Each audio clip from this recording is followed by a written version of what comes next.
அடுத்த கான்செப்ட்டு இங்கே பாருங்கள். இந்த மாதிரி கொடுத்துருந்தாங்க அப்படின்னாக்கா ஃபஸ்ட்டு கீழே உள்ள நம்பர் எடுத்து எழுதிங்க. 4 5ன்னு இருக்கா, அதுக்கப்புறம் சைடில் எத்தனை 1 இருக்குதுன்னு பாருங்கள். 1 2 3 1 இருக்கா, அதனால் 3 டேஷ் போட்டுங்க.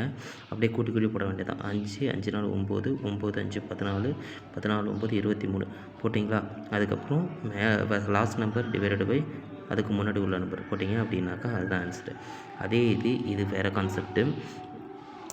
அதே மாடல் தான். 1 2 கீழே போட்டிங்களா, எத்தனை டேஷ் இருக்குதுன்னு பாருங்கள். எத்தனை சைடில் 1 இருக்குது, 4 1, அதனால் 4 டேஷு போட்டிங்க அப்படின்னாக்கா அதுக்கு ஒரு ஆன்சர் வரும். அந்த ஆன்சரை இங்கே கொடுத்துருக்க வேல்யூவில் சப்ஸ்டியூட் பண்ணணும். 2x + 7/4 எக்ஸுக்கு பதிலாக இந்த வேல்யூ எடுத்து போட்டிங்க அப்படின்னாக்கா அதுதான் ஆன்சரு. அடுத்த கான்செப்ட்டு, இந்த இடத்துல ப்ளஸுக்கு பதிலாக மைனஸ் கொடுத்துருக்காங்க அப்படின்னாக்கா ஒன்றும் கிடையாது.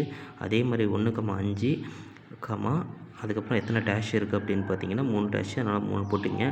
1 - 5னா எவ்வளோ வரும்? 1 - 5 அப்படின்னாக்கா 4 வருமா? அதாவது இப்படி பார்க்க இந்த 5 - 1 4 4 5, அப்போ 4 - 5 அப்படின்னாக்கா என்ன வரும்? -1ன்னு வருமா?